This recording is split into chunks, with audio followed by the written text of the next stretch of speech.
नमस्कार सर्व शेतकरी मित्रांचे स्वागत आहे। शेतकरी मित्रांनो, बघूयात पुढच्या 24 तासांचा हवामान अंदाज।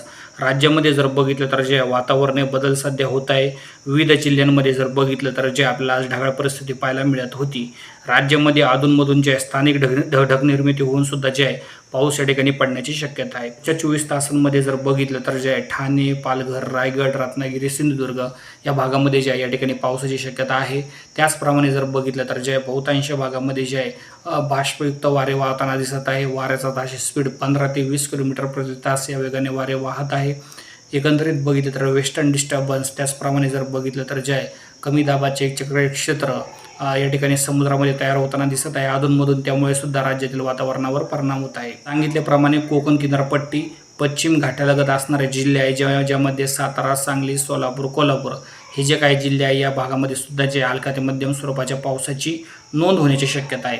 आणि एकंदरीत काही मोठा जर बदल झाला तर तुम्हाला तो कळवण्यास सुद्धा येईल।